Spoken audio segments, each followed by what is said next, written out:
Assalamualaikum warahmatullahi wabarakatuh. Perkenalkan, nama saya Ratna Yusnita dengan NIM 1907030025.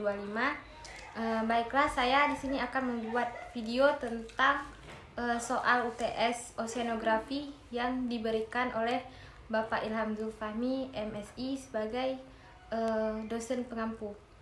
Di mana soal pertama yaitu bagaimana cara mengklasifikasikan suatu substrat sedimen, termasuk pasir, kerikil, dan lumpur. Yaitu suatu endapan sedimen disusun dari berbagai ukuran partikel sedimen yang berasal dari sumber yang berbeda-beda, dan percampuran ukuran ini disebut dengan istilah populasi. Kemudian ada 3 kelompok populasi sedimen, yaitu yang pertama ada kerikil, yaitu yang terdiri dari partikel individual, boulder, cobbler, dan pebble. Yang kedua ada pasir, yang terdiri dari pasir sangat kasar, pasir sedang, halus, dan sangat halus. Dan yang ketiga lumpur. Soal kedua yaitu sebutkan tata cara menganalisis morfometrik pada ikan, di mana cara menganalisisnya yaitu dengan mengetahui panjang baku, kemudian diukur panjang cagak. Yang ketiga panjang total.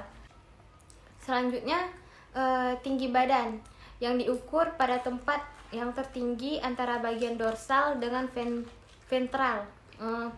Selanjutnya tinggi batang ekor diukur pada batang ekor dengan memilih pada tujuan yang tertinggi paling terkecil. Kemudian panjang batang ekor diukur pada jarak miring antara ujung dasar sirip dubur dengan pangkal jari-jari tengah sirip ekor.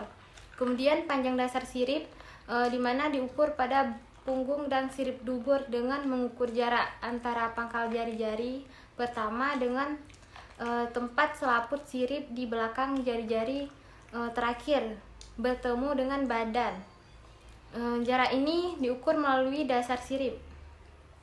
Kemudian panjang di belakang, bagian belakang sirip punggung dengan mengukur jarak antara ujung kepala terdepan sampai ke pangkal jari-jari pertama sirip punggung. Kemudian tinggi sirip punggung dan sirip dubur dengan mengukur mulai dari pangkal keping pertama sirip sampai ke bagian puncaknya.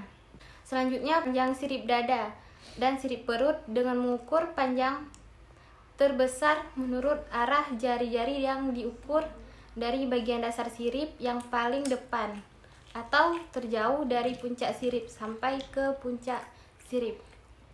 Kemudian pengukuran panjang sirip dada dan panjang jari-jari sirip dada yang terpanjang. Kemudian panjang kepala. Selanjutnya tinggi kepala, yaitu kemudian lebar kepala. Selanjutnya lebar atau tebal badan. Kemudian panjang ruang antar mata. Kemudian panjang bagian kepala. Soal ketiga yaitu faktor apa saja yang mempengaruhi pola pertumbuhan dan faktor kondisi ikan. Jadi pertumbuhan ikan dipengaruhi oleh beberapa faktor, antara lain yaitu seperti pakan, wadah budidaya, suhu, aktivitas fisik. Sedangkan faktor yang mempengaruhi kondisi ikan yaitu kelebihan populasi. Selanjutnya faktor yang mempengaruhi ikan yaitu cahaya. Kemudian suhu. Ikan merupakan hewan yang tidak menghasilkan panas tubuh. Sehingga yang keempat stres rendah. Soal yang terakhir yaitu jelaskan tahap-tahap dalam melakukan penelitian ektoparasit. Pemeriksaan ektoparasit dilakukan pada sampel ikan, meliputi organ tubuh seperti kulit, sirip, dan insang. Caranya yaitu dengan mengerik lendir yang terdapat pada kulit atau sisik dan sirip dengan menggunakan scalpel. Yang selanjutnya dengan meletakkan lendir sampel di atas kaca objek yang ditutup dengan kaca penutup dan diberikan setetes aqueous, kemudian diamati di bawah mikroskop.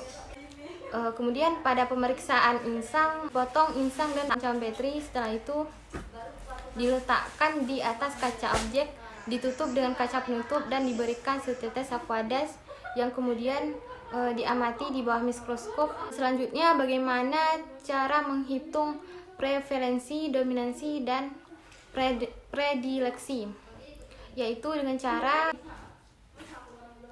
menjadi dua jenis, yaitu frekuensi titik dan prevalensi periodik. Selanjutnya, dominasi penyakit tidak menular sebagai penyebab kematian, sitas nilai prediksi positif dan nilai prediksi negatif secara berturut-turut.